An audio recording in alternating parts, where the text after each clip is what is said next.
블레셋 사람들이 이스라엘과 싸우려고 모였는데 병거가 3만이요 마병이 6,000명이요 백성은 해변에 모래같이 많더라. 그들이 올라와 베나웬 동쪽 믹마스에 진침해 이스라엘 사람들이 위급함을 보고 절박하여 굴과 수풀과 바위 틈과 은밀한 곳에 웅덩이에 숨으며 어떤 히브리 사람들은 요단을 건너 갓과 길르앗 땅으로 가되 사울은 아직 길갈에 있고 그를 따른 모든 백성은 떨더라. 사울은 사무엘에 정한 기한대로 이랫 동안을 기다렸으나 사무엘이 길갈로 오지 아니하매 백성이 사울에게서 흩어지는지라. 우리가 아마존이나 어느 업체에서 물건을 주문을 하게 되면은 물건을 주문받았다, 물건을 보냈다 하면서 트래킹이라는 추적 루트를 보내줍니다. 그러면 지금 주문한 물건이 어디에 와 있고 나에게 오려면 언제 오겠구나 하는 이런 정보가 다 나옵니다. 얼마나 편리한지 모릅니다. 그래서 한편으로는 마음 놓고 기다리게 된다는 거지요. 우리 인생이 그렇습니다. 인생에 있어서 가장 불안한 요소가 무엇인가 이렇게 생각해 보게 되면 아마 그건 내가 어디로 가고 있는지, 지금 내가 잘하고 있는 건지 하는 이런 문제일 것입니다. 지금 내가 어디에 있는가, 또 자기에 대한 평가를 모른다면 아마 그냥 희망 없이 주어진 그 삶을 꾸려 나갈 것입니다. 어디로 가는 줄 모른다면 그냥 옆 사람 보면서 살아갈 것입니다. 따라하면서. 그게 삶의 모습인 줄 알 것입니다. 베르사체라는 이태리 명품 브랜드가 있습니다. 그런데 세계 패션계를 이끌던 이 설립자인 지아니 베르사체는 동성연애자인 앤드루 쿠나단이 쏜 그 두 발의 총을 머리에 맞고 사망했다고 기록을 합니다. 동성 성생활과 마약 관련설, 무분별한 낭비벽이 있었지만 또한 그는 10억 달러 상당의 회사와 초호화판의 그 저택과 별장들을 소유하고 있었어요. 그런 엄청난 재산을 지닌 그에게 한 가지 어처구니 없는 기도 제목이 있었다는데 그게 바로 자기가 외계에 한번 갈 수 있게 해달라는 그런 기도였대요. 그리고 그는 한 잡지와의 인터뷰에서 이런 말을 남깁니다. 인생은 한 번으로는 충분하지 않아요. 그랬다는 거예요. 이 정도의 그 부와 명성을 지녔다면 남을 보고 따라가는 인생이 아니라 남을 이끌어 줄 수 있는 인생인데 허무하게 끝냈다는 겁니다. 자기가 어디에 있는 줄 모르고 어디로 가는 줄도 모르고 길이 안 보이니까 마음대로 살아가는데 어느 날 갑자기 끝이 온 거예요. 그러니까 한 번 더 살아야 되는데 했지만 너무 늦었다는 겁니다. 참으로 하나님을 알고 예수님을 믿었다면 삶의 목적이 확실했을 텐데 한 번 주어진 인생도 제대로 살지도 못하고 죽은 거예요. 예수님을 믿지 않는다면 지나온 길은 아마 되돌아볼 수도 있겠지요. 그러나 앞으로 나아갈 길은 전혀 알지 못하는 길이 되고 만다는 것입니다. 미국에 부흥사였던 무디는 이런 말씀을 합니다. 그대 자신을 믿어보십시오. 실망할 때가 있을 겁니다. 친구를 믿어보라. 어느 날 그들은 죽거나 그렇지 않으면 그대와 헤어질 것입니다. 그대의 명성을 믿어봐라. 어느 날 당신의 회방하는 혀가 그것을 뒤집어 엎을 것입니다. 그러나 예수 그리스도를 믿어보라. 그대는 현세와 내세의 후회함이 없을 것입니다. 이런 얘기를 해요. 성경 잠언 3장 5절 6절에도 이렇게 말씀을 합니다.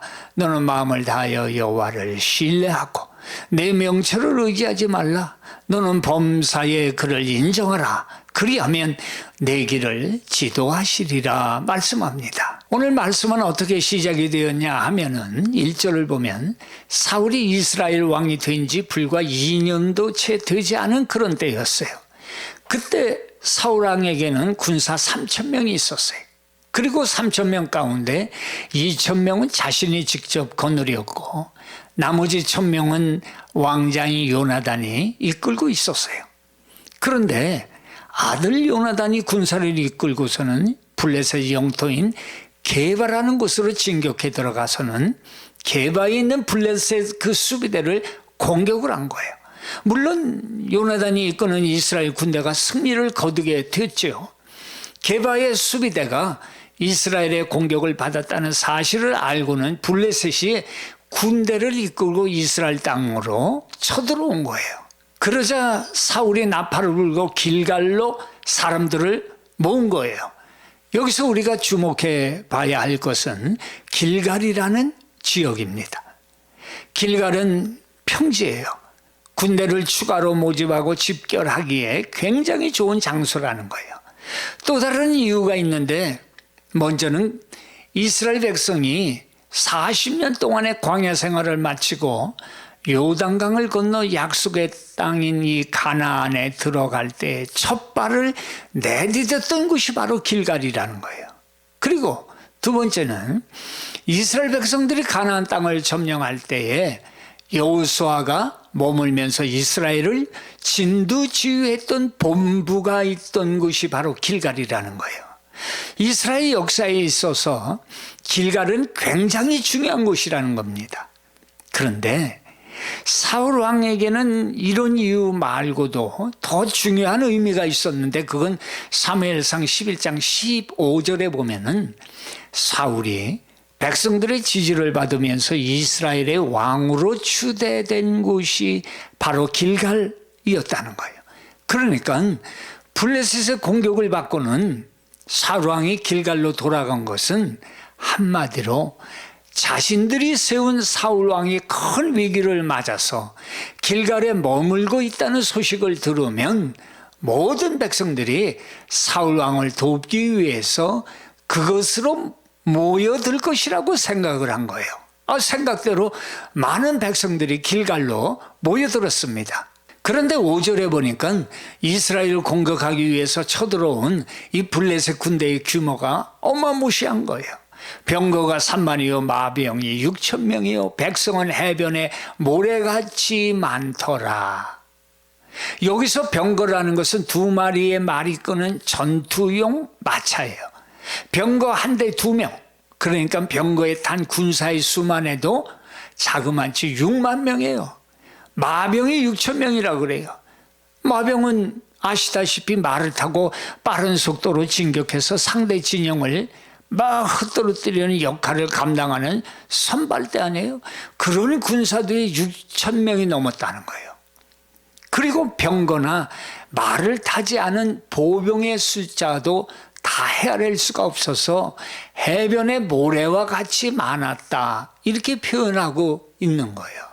그런데 이스라엘의 군대의 숫자가 얼마나 됩니까?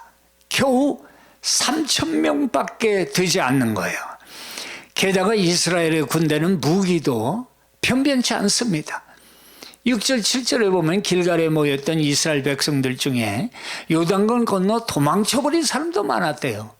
15절에 보니까 사울 왕과 함께 길갈에 남은 사람이 불과 600여 명밖에 되지 않았대요. 사울 왕과 함께 남은 사람들도 두려움 때문에 굴과 수풀과 바위 틈과 은밀한 곳에 웅덩이에 자기 몸을 숨기고, 나머지 사람들도 다 무서워서 두려움에 덜덜 떨고 있었다는 거예요. 사울 왕을 위해서 목숨을 걸고 싸워줄 사람이 아무도 없었다는 거예요. 그러니까 보세요. 이 전쟁은 어차피 사람의 힘으로 되는 전쟁이 아니다라는 거예요. 오직 하나님을 의지해야만 할 수 있는 전쟁이라는 거예요. 그런데 사울이 뭘 합니까? 9절에 보니까 사울이 이르되 번제와 화목 제물을 이리로 가져오라 하여 뭘 드렸다고요?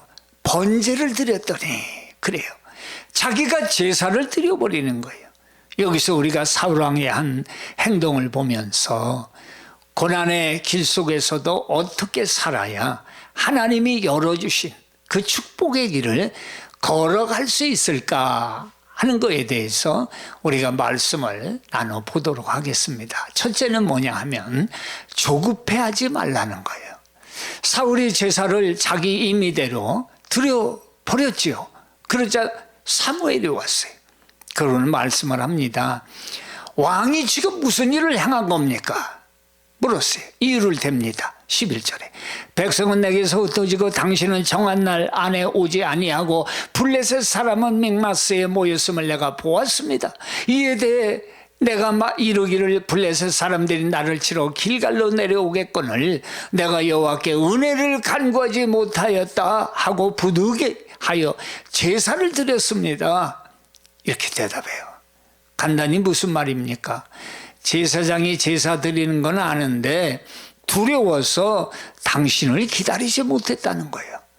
둘째는 백성은 흩어지는데 제사를 드리면 다시 모일까 해서 제사 드렸다는 거예요.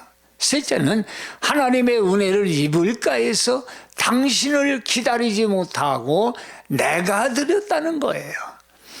두려움에 기다리지 못했다는 거예요.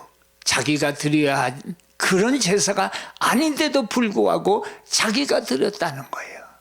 이게 우리가 실수할 수 있는 부분이라는 거예요. 고난과 어려움 가운데 우리에게 미래에 대한 두려움이 밀려오는데 그래도 우리가 하나님의 약속의 말씀을 붙들고 기다려야 하나님 정해놓으신 길을 걸어갈 수가 있다는 거예요. 이게 우리에게 선택의 시간이라는 거예요. 나의 마음속에 들려오는 두려움의 소리에 즉각 반응할 것인가 아니면 하나님의 말씀을 붙들고 기다릴 것인가 하는 선택을 해야 된다는 거예요. 이런 일은 창세기에서부터 있었잖아요. 믿음의 조상 아브라함 말입니다. 창세기 12장에서는 하나님이 아브라함에게 단지 그 후손에 대한 축복을 약속을 해요. 두 번째 약속이 있는 15장에서는 내 몸의 날짜다 이렇게 말씀을 해요. 12장보다는 좀 더 분명하게 약속을 합니다. 그런데 하나님으로부터 후손에 대한 약속을 받는 얼마 되지 않은 시기에 사레가 부인된 사레가 말해요. 갑자기 아브라함에게 하갈과 동침하기를 권면하는 거예요. 아마 후손을 기다리는 아브라함과 이 사레는 하갈을 통해서 하나님의 뜻이 이루어지지 않을까 하고 생각을 했던 거예요. 그때가 언젠가 하면 가나안 땅에 거주한 지 10년 후, 그 16장 3절에 나와 있어요. 10년 동안 하나님의 약속을 기다리다 지쳐버렸어요. 그래 이 두 사람이 안 되겠다 싶어서 우리가 하나님의 뜻을 이루자 세상의 문화에도 어긋나는 것이 아니다. 그러나 하나님은 분명히 사라의 계획을 맞다고 하지 않으셨다는 거예요. 이게 중요한 거예요. 우리는 하나님의 약속과 응답 사이에서 언제나 긴장을 하며 갈등을 하며 하나님의 뜻이 무엇인지를 구합니다. 그렇지요. 다양한 방법과 생각들을 찾아야 합니다. 옳습니다. 그러나 더욱 중요한 문제는 하나님이 그 무슨 계획을 가지고 계실까? 또는 하나님의 마음은 무엇일까를 먼저 기도하고 묵상을 해봐야 된다는 거예요. 이 두 사람이 계획한 하갈 잉태 사건은 꼭 뭐 같으냐 하면은 창세기의 그 바벨탑을 쌓은 사건과 같은 거예요. 창세기 11장에 보면 4절에 성읍과 탑을 건설하여 그 탑 꼭대기를 하늘에 닿게 하여 우리 이름을 내고 온 지면에 흩어짐을 면하자 이렇게 기록이 되어 있죠. 무슨 말이에요? 하나님의 약속을 우리가 이루자라는 거예요. 현대의 바벨이 무엇인 줄 아십니까? 그건 우리가 하나님같이 되자는 거예요. 무엇이든지 우리가 힘을 합하고 뜻을 모으면 안 되는 일이 없다는 거예요. 듣기에는 아무런 하자가 없는 것 같지만 하나님은 하나님의 백성의 삶을 철저히 규명해 놓으셨다는 거예요.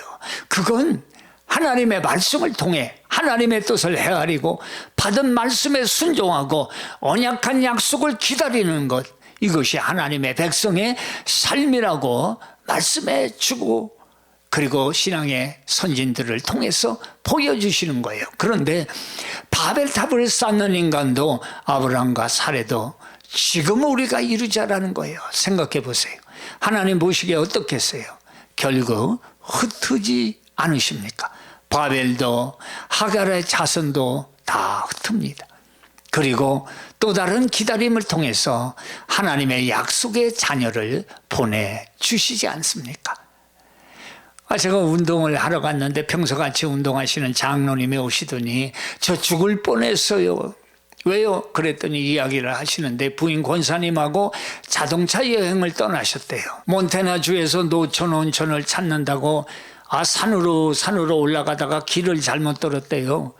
길이 이 한 길이라 그대로 가면 뭐래도 나오겠지 하는데 눈은 쏟아지기 시작하고 산길은 가파르고 왼쪽은 낭떠러지요. 기름은 떨어져 가고 그만 차가 미끄러지면서 자갈속에 박히고 거의 낭떠러지와 한 뼘으로 차가 움직일 수 없게 됐다는 거예요.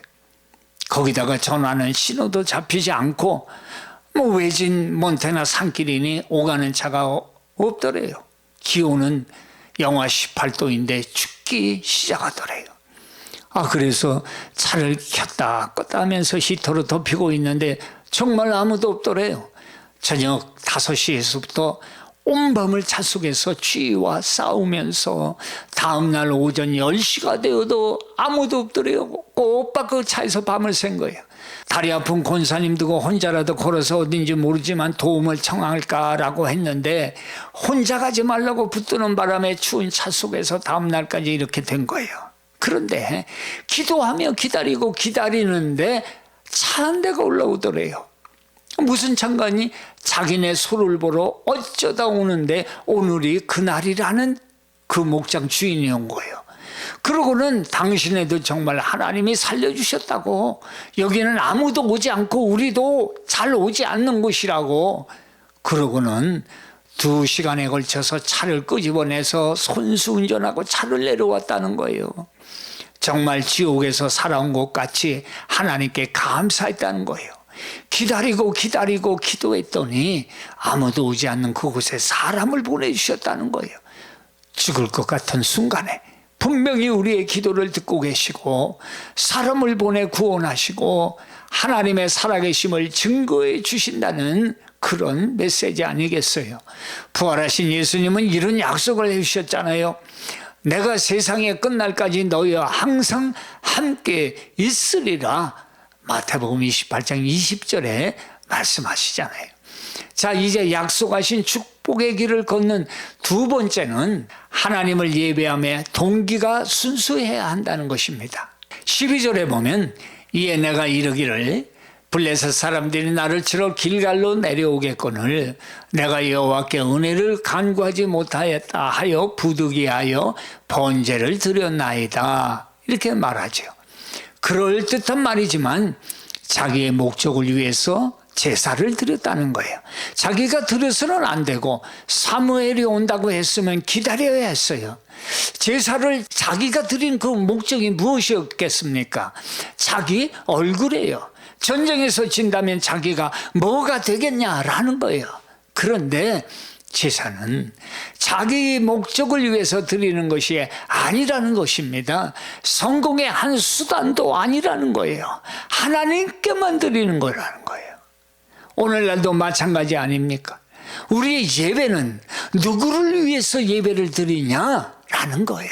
사무엘상 7장에 보면 이스라엘 백성들이 미스바에 모였지요. 적국인 블레셋이 이 소식을 듣고는 쳐들어옵니다. 왜냐하면 지금까지 이스라엘은 자기들에게 조공을 바치는 속국이었어요. 반역을 하는가 해서 쳐들어온 거예요. 상황이 긴박하게 돌아갑니다. 백성들에게 이제 두려움이 임하자 백성들은 요동하기 시작합니다. 그때 선지자여 지도였던 사무엘이 하나님 앞에 제사를 드립니다. 7장 9절에 보면 사무엘이 젖먹는 어린 양 하나를 가져다가 온전한 번제를 여호와께 드리고 이스라엘을 위하여 여호와께 부르짖음에 여호와께서 응답하셨더라 말씀해요. 하나님께서 사무엘의 온전한 번제를 받으셨고 응답하셨다라는 거예요. 그리고는 10절에 보니까 사무엘이 번제를 드릴 때 블레셋 사람이 이스라엘과 싸우려고 가까이 왔대요. 그날에 여호와께서 블레셋 사람에게 큰 우레를 바라여 그들을 어지럽게 하시니 그들이 이스라엘 앞에 패한지라. 하나님의 역사로 말미암아 이스라엘이 승리했다는 거예요. 이걸 사울 왕이 기억한 거예요. 지금 상황이 그때와 같이 블레셋이 쳐들어온 거예요. 그래서 사람들을 모으기 위해서 자신의 왕의식이 있었던 길갈이라는 곳으로 사람을 모았지만은 지금 600명밖에 남지를 않고 그나마 다 숨어버린 상황이 돼버린 거예요. 그때 사무엘을 기다리지 못하고 이 생각을 한 거예요. 제사를 드리면 하나님이 승리하게 해주신다, 이런 생각을 한 거예요. 하나님이 역사하시면 우리가 승리한다가 아니라는 겁니다. 미스바의 전쟁에서 사무엘은 승리의 하나님을 기념하죠. 그래서 돌을 세워 에베네셀, 하나님이 우리를 여기까지 도우셨다, 잊지 말라, 이렇게 했지만 사울은 어때요? 하나님이 먼저가 아니라 승리와 왕의 체면이라는 동기가 먼저였다는 거예요. 그게 사울의 실패였다는 거예요. 보세요.